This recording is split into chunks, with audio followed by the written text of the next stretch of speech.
Bonjour et bienvenue sur Mosaïque Cristal. En dernière partie d'émission, Michel Klein nous racontera l'histoire du capitaine Thomas Hugues Garrahan, héros américain de la libération de Beach. Mais d'abord, place à l'actu. Les JO sont déjà terminés pour Jamal Valizadeh. Le lutteur de l'équipe olympique des réfugiés qui s'entraîne à Sarreguemines affrontait lundi l'Ouzbek Islomon Bakromov. Il s'est malheureusement incliné en huitième de finale de lutte gréco-romaine face à un adversaire beaucoup trop fort pour lui. Son aventure olympique s'arrête donc ici. Ce qui n'est pas le cas pour Jan Schreub. Alors que le Sarregueminois a dû abandonner lors du 10 000 mètres à cause d'un malaise vendredi, il compte bien se relever. Il a rendez-vous cette fois-ci avec les séries du 5 000 mètres ce mercredi et espère faire bien mieux que l'épreuve précédente, lui qui dispute ses premiers Jeux Olympiques. On a d'ailleurs demandé à son coach Dominique Kremer dans quel état d'esprit était-il avant sa prochaine épreuve olympique. Déjà, on vit un grand moment. Après, comment ça se passe? Forcément pas trop bien, puisqu'il a dû abandonner au 10 000 mètres. C'est pas trop ce qui était prévu. Donc maintenant, on repart pour une nouvelle aventure demain matin avec le 5 000 mètres. Vu le niveau qu'il y avait au 10 000 mètres et sur les 1500 mètres, c'est souvent les mêmes personnes qu'on va retrouver sur le 5 000 mètres, donc on ne peut pas faire de gros pronostics. Par contre, il est très motivé pour essayer de jouer une place dans les 8 premiers. En effet, il y a 2 séries et c'est les 8 premières places qui vont être qualificatives. Et comment il s'est préparé à cette nouvelle épreuve ? Alors, c'est surtout beaucoup de repos, beaucoup de séances de kiné, des bains chauds, des bains froids, des petits footings très courts pour juste se préparer vraiment pour garder un peu le rythme quand même. Et également travailler un tout petit peu avec la psychologue du sport pour voir un peu tout remettre bien dans la tête aussi, quoi. Et de notre côté, on lui souhaite bonne chance. Une ouverture exceptionnelle. Alors que le restaurant emblématique chez Bernadette d'Étain est fermé depuis 2020, il a rouvert ses portes le week-end dernier. L'occasion pour les habitués d'avant de revenir, de partager un moment convivial et de trinquer en buvant quelques verres avec modération, mais aussi de se remémorer quelques bons souvenirs. Les mariages auxquels on était invités, on a fait des repas aussi dans la deuxième salle et le souvenir que j'ai vraiment, c'était après les matchs de foot des vétérans. On a passé toutes nos jeunesses ici. On a fait des bringues ici, pas mal de bringues. Souvent été virés. On voulait jamais sortir. C'était notre rendez-vous le vendredi et samedi. Le restaurant était complet, l'occasion de se remémorer de Bernadette Kimmel, l'ancienne gérante des lieux. Pour retrouver ses clients, Aline, sa fille, avait à cœur d'organiser cet événement. Là, c'est dans le cadre d'une ouverture simplement pour préserver le fonctionnement de la licence 4 qui appartient au restaurant. Et donc tous les 5 ans, il faut ouvrir pour pouvoir la garder. Et en tout cas, pour moi, c'est un grand plaisir de les accueillir tous aujourd'hui parce que ça fait longtemps que je n'ai pas vu beaucoup d'entre eux et je crois que ça va être sympathique. En vente depuis 2020, le restaurant de 900 mètres carrés n'a toujours pas trouvé de repreneur à ce jour. Mais pour la fille de Bernadette, il faut que le bâtiment retrouve un second souffle. Il y a déjà du monde ce soir, donc ça prouve qu'il y a un vrai besoin quand même d'avoir un commerce dans ce village. C'est vrai que parfois, il faut aussi faire bousculer un peu les choses et parfois faire autre chose. Donc, je pense qu'il y a beaucoup de choses qu'on pourrait faire avec ce bâtiment, un restaurant, une épicerie. En tout cas, ce qui serait sympathique certainement, c'est que ce soit un endroit qui fasse vivre le village et les villages alentours. Pour acquérir l'ancien restaurant, il faudra débourser la somme de 500 000 €, mais l'heure n'est pas encore à la vente. C'est parti pour 3 mois de chantier en zone industrielle de Sarreguemines. La rue Frère Rémy va bénéficier d'une modernisation de son éclairage public. La réfection des trottoirs sur place a également débuté avec la pose d'un nouvel enrobé dès le mois d'octobre. Une vingtaine d'ouvriers se relayent chaque jour pour réaliser les différentes étapes du chantier. Aujourd'hui, nous démarrons les travaux par l'anneau extérieur de la voirie. Lorsque celui-ci sera terminé, nous allons faire l'anneau intérieur, donc les trottoirs de l'autre côté. Bien sûr, nous avons contrôlé l'assainissement pour voir si tout est conforme. 2 entreprises sont en charge des travaux. La société Colas pour la partie voirie, l'entreprise Pi pour les nouveaux lampadaires. Le remplacement des câbles électriques était devenu nécessaire vu leur état de vétusté. Les anciens modèles de réverbères à sodium étaient également trop gourmands en énergie. Grâce à l'installation de ces nouveaux lampadaires à éclairage LED, l'agglomération espère réaliser quelques économies d'énergie. Alors nous espérons faire au minimum 70% d'économie d'énergie avec le relamping de ce chantier. Et grâce à la télégestion de l'éclairage public, la communauté d'agglomération Sarreguemines-Confluence doit pouvoir programmer la consommation en électricité de ces nouveaux lampadaires. Aujourd'hui, en fait, il y aura déjà un programme qui sera mis de base en fonction de la demande en fait, de l'agglo, où on aura un programme d'abaissement sur une plage horaire avec un certain pourcentage. L'avantage de ça, c'est que ça va permettre, en fait, que ce soit maintenant ou plus tard, à l'utilisateur, en l'occurrence la casque, de revenir éventuellement sur une programmation spécifique, sur un abaissement spécifique au point lumineux. Donc ça peut être au niveau d'une zone à risque, jugée à risque, que ce soit aujourd'hui ou plus tard, un rond-point où on veut peut-être avoir un abaissement moindre et ainsi de suite. Au total, 29 luminaires vont être installés ici en zone industrielle de Sarreguemines.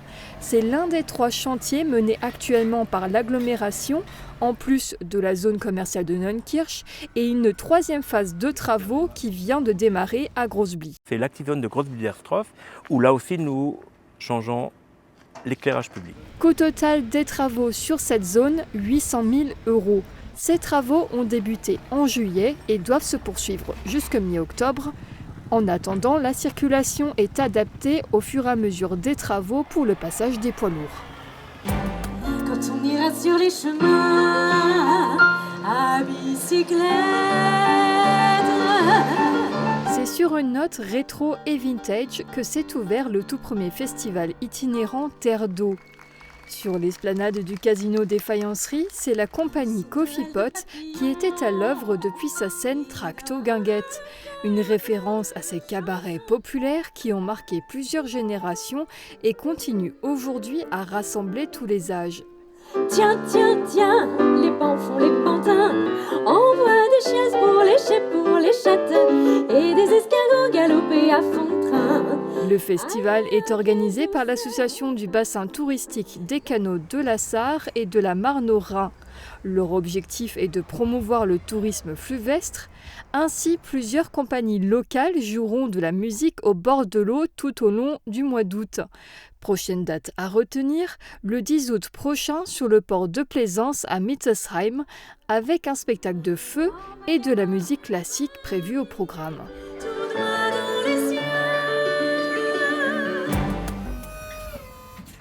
Un 4x4 de 14,5 tonnes, 3,82 m de haut, 7,50 m de long et 2,94 m de large. Avec son moteur de 330 chevaux, le Centaure ne passe pas inaperçu. Ce tout nouveau véhicule d'intervention polyvalent de la gendarmerie est désormais présent dans la région. En tout, 6 véhicules ont été déployés sur l'ensemble de la zone de défense et de sécurité Est. Un engin qui comporte de nombreuses innovations et qui se veut à la pointe de la technologie. Il est équipé donc de caméras thermiques, caméras jour et également d'un phare de recherche et d'une caméra avec un filtrière. Donc ça permet de faire de l'observation et de la recherche d'individus. Il peut faire du tout-terrain, il peut évoluer dans différents lieux et il a également une capacité NRBC qui lui permet de circuler dans des milieux contaminés. Un véhicule blindé qui peut sembler démesuré, mais qui doit répondre à un panel d'interventions variées pour la protection des populations, mais aussi des gendarmes. Il est très polyvalent. Il permet d'intervenir pour les calamités publiques en cas d'inondation, de recherche dans le cadre d'une disparition inquiétante de personnes. Il peut servir pour les traques d'un forcené. Il peut servir au maintien de l'ordre sous le contrôle de l'autorité préfectorale et en rétablissement de l'ordre. Un véhicule d'intervention, certes, qui permet de déplacer facilement les troupes, mais pas que. Il a des capacités d'observation et de détection de tir, notamment avec le système de détection acoustique des tirs agressifs, qui lui permet de détecter la position des tireurs. Donc il a un gros travail de protection et il a un gros travail également d'observation. Pareil, puisqu'ils sont équipés lames, pour le dégagement d'obstacles. Donc pour l'instant, les obstacles, même les plus lourds, sont dégagés en sécurité sans problème. Ce modèle sera basé à Thionville et pourra être utilisé dans le Grand Est. Au niveau national, 90 véhicules doivent être déployés en métropole et outre-mer. Un investissement à hauteur de 70 millions d'euros, amorcé avec le plan de relance de 2021. Vendredi 9 août à 21h45, vous pourrez goûter à une séance cinéma en plein air avec le film Irréductible. Un repli est même prévu en cas d'intempérie. Les 10 et 11 août, vous pourrez assister au Beach Trike Show à Rayerswiller. Samedi 10 août à 20h, un jongleur burlesque s'invitera au festival Les Étendards à Olvin. La météo sera-t-elle clémente ces prochains jours et nous laissera-t-elle profiter de ces événements en plein air? Tout de suite, la réponse. Protégez et mettez en lumière votre maison avec toutes les nuances de crépi proposées par Modèle Habitat.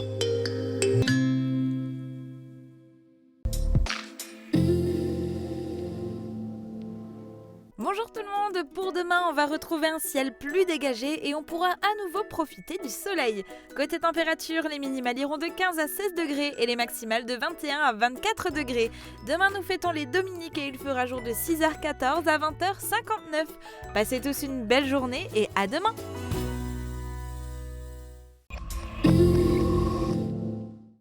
Continental Sarreguemines recrute. Vous êtes électromécanicien ou électricien industriel? Rejoignez notre équipe au service maintenance pour dépanner, réparer et entretenir des équipements électriques et industriels automatisés. Pour plus d'informations ou pour postuler, déposez votre candidature directement à l'usine ou scannez le QR code suivant.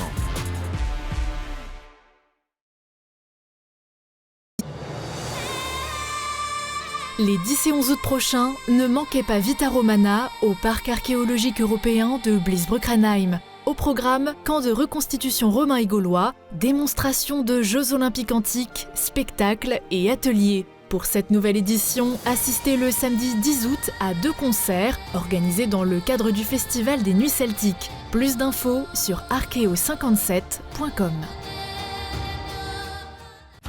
Le festival Les Étendards, nouvelle édition, spectacle, concert, cinéma en plein air du 6 juillet au 31 août. Profitez de nombreuses animations gratuites tous les week-ends. Ne manquez pas l'événement de cet été. J'ai toujours peur d'abîmer mes appareils auditifs lorsque je fais mon jogging ou quand je fais mon jardin. N'ayez crainte, notre nouvelle gamme de produits auditifs tout-terrain a été conçue pour résister aux chocs, aux rayures et à l'eau. Vous pourrez donc pratiquer vos loisirs et vos activités tout en portant vos aides auditives.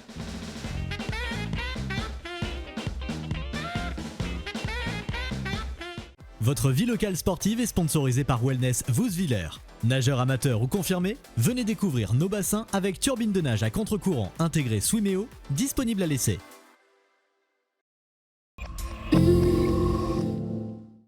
Connaissez-vous le capitaine Thomas Hugh Garahan, officier américain devenu célèbre le jour de la libération de Beach?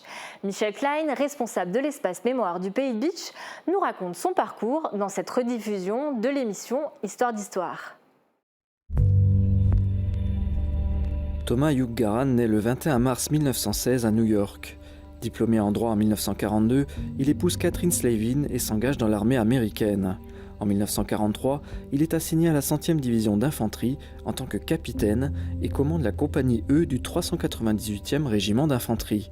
L'année suivante, il s'entraîne dans les États de Caroline du Nord et du Sud. Puis, en octobre 1944, la 100e division intervient en Europe. Voici une nouvelle Histoire d'Histoire.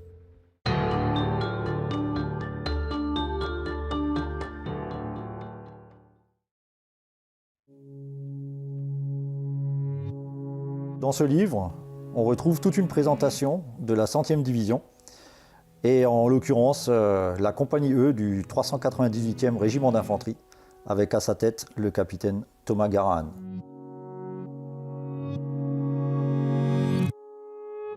Le 6 octobre 1944, il quitte New York pour rejoindre Marseille. Une traversée qui durera 14 jours.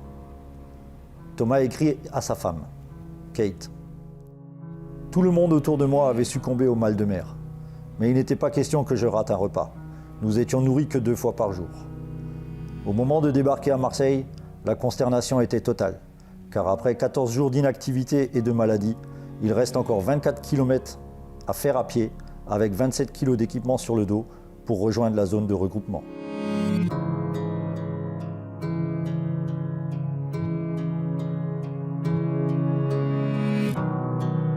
Le 28 octobre 1944, les troupes prennent le train de Septem jusqu'à Épinal. 6 jours et 5 nuits en wagon à bestiaux pour faire le trajet. En novembre, il participe au combat dans le secteur de Baccarat, Raon-l'Étape.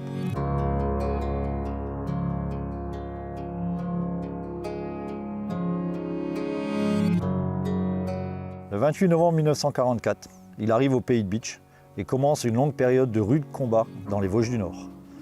Surtout à partir du 1er janvier 1945, avec la grande offensive allemande, l'opération Nordwind. Il dira plus tard « Les éléments étaient notre plus vaillant ennemi.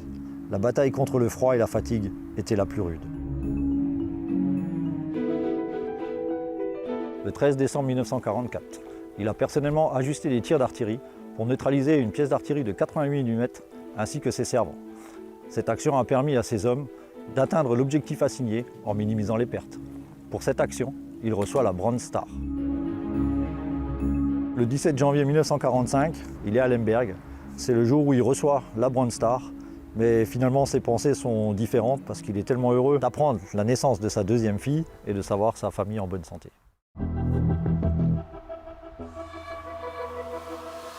Derrière moi se trouve la ferme du Freudenberg, enfin la nouvelle ferme, parce que l'ancienne ferme a été totalement détruite en mars 1945.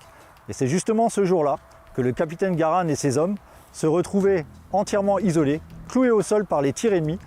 Et c'est le capitaine qui a organisé différents assauts, en marchant à la tête de ses hommes, a repéré un sniper, s'est pris le temps de viser, l'a abattu, et du coup ça a fait fuir les autres soldats allemands qui étaient à proximité, et l'ensemble de son unité a réussi à rejoindre les unités américaines sans perte. Pour cette action, il a reçu la Silver Star. Petite anecdote gladée avec Francis dans sa visite en 2017. Il me racontait justement, quand on est arrivé à cet endroit-là, que son père, le capitaine Garan, se plaignait avant cet assaut d'abeilles. Il avait constamment des abeilles qui le dérangeaient, mais après réflexion, ce n'était pas des abeilles, mais c'était les balles des snipers qui passaient tout près de sa tête.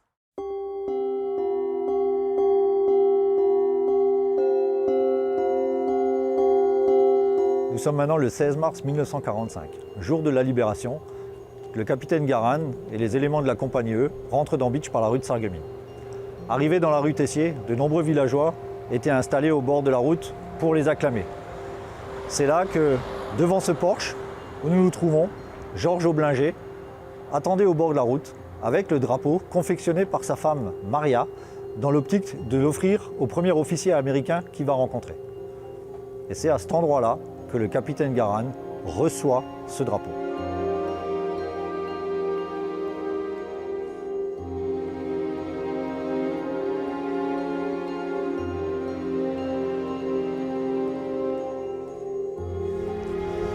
Peu de temps après avoir reçu le drapeau, le capitaine Garan et ses hommes se retrouvent devant ce Porsche avec un correspondant de guerre.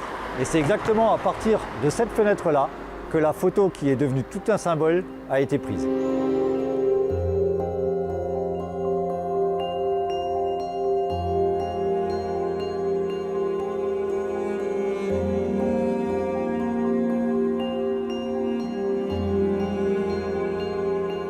La guerre n'est pas terminée pour Thomas Garan, car maintenant il va se retrouver de nouveau contre l'ennemi en Allemagne, à Heilbronn. Il écrira à sa femme après les combats d'Heilbronn « Quand je rentre, ne sois pas surprise si je me jette souvent à terre. Je pense que ça me prendra longtemps avant d'arrêter de me baisser au son d'un sifflet ou d'une détonation. Préviens les enfants pour qu'ils ne pensent pas que leur père est fou. » 2 semaines après l'armistice, Thomas sera hospitalisé pendant 6 semaines à Mirecourt car il a déclaré une hépatite A. Il croise les doigts pour rentrer rapidement au pays.